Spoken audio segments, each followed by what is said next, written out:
Magandang umaga sa ating lahat. Narito na ang lagay na ating panahon ngayong araw nga ng Miyerkules, November 15, 2023. At sa ating latest satellite images, patuloy pa rin nating minomonitor yung low pressure area. Ito ho yung naging bagyo at humina at naging isang low pressure area na lamang. Nasa labas pa rin ito ng Philippine Area of Responsibility, may 1,200 kilometers silangan ng northeastern na Mindanao. Sa ngayon ho, ito yung base sa ating pinakahuling datos. Medyo muli pa yung chance na maging bagyo ito within the day, pero higit inaalis yung posibilidad na sa mga sunod na araw, lalo na bandang Biyernes or hanggang weekend ay posible itong maging bagyo pa rin, bagyo intensify at inaasahan pa rin natin na papasok ito ng Philippine Area of Responsibility sa mga susunod na araw. Bagamat sa ngayon, wala pa rin ho itong direct na epekto sa anumang bahagi ng ating bansa.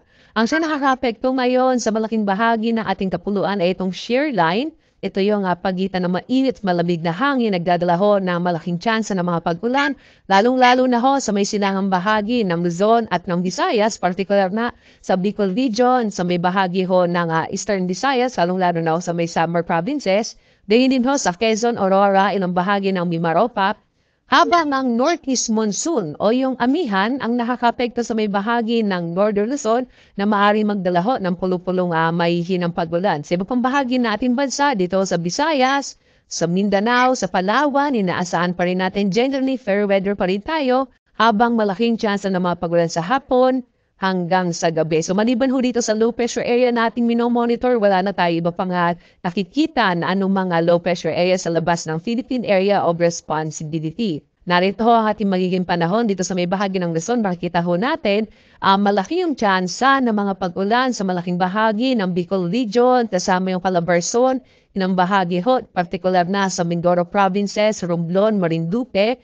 kasama din yung Aurora at sa Maynilaan, inaasahan din ho natin medyo magiging maulap yung kalangitan sa araw na ito. Ito ay epekto pa rin nitong shear line o yung banggaan nga ng mainit at malamig na hangin. Samantala, dulot ho ng amihan ay inaasahan pa rin natin ang posibilidad na may hinang pag-ulan sa may bahagi naman ng Cagayan Valley, gayon din ho silang bahagi ng Cordillera.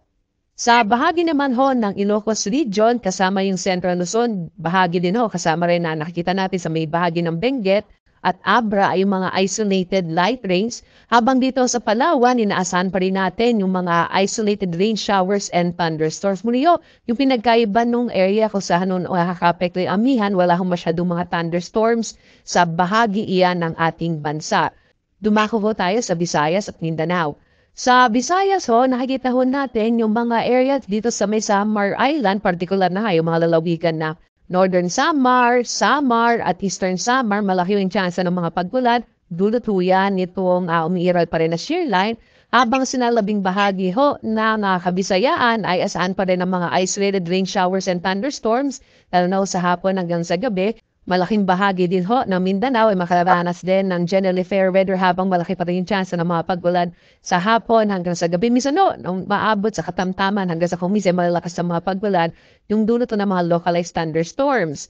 May nakataas pa rin ho tayong gale warning, no? Particular na sa mga baybay ng Hiladong Luzon, sa Kupuin yung Batanes, Cagayan, kasama yung Mabuyan Islands, Isabela, Ilocos Norte, Ilocos Sur, yung hilagang baybayin ho ng Quezon, kasama yung Polillo Islands, Albay at Sorsogon.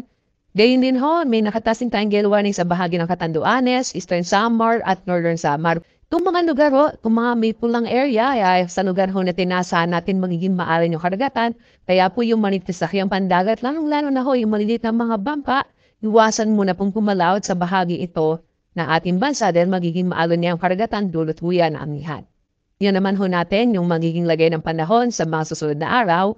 Dito ho sa may Kamaynilaan at Baguio patuloy yung iira, inaasahan natin yung northeast monsoon sa mga susunod na araw.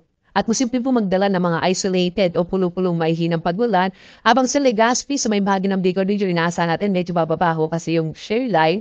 At dahil doon bukas, medyo mababawasan. Ano posible? Mabawasan yung mga pag-ulan sa Bicol, pero pagdating ko ng Biyernes hanggang weekend ay muling lalakas. So, yung mga pag-ulan na mararanasan sa bahagi ng Bicol.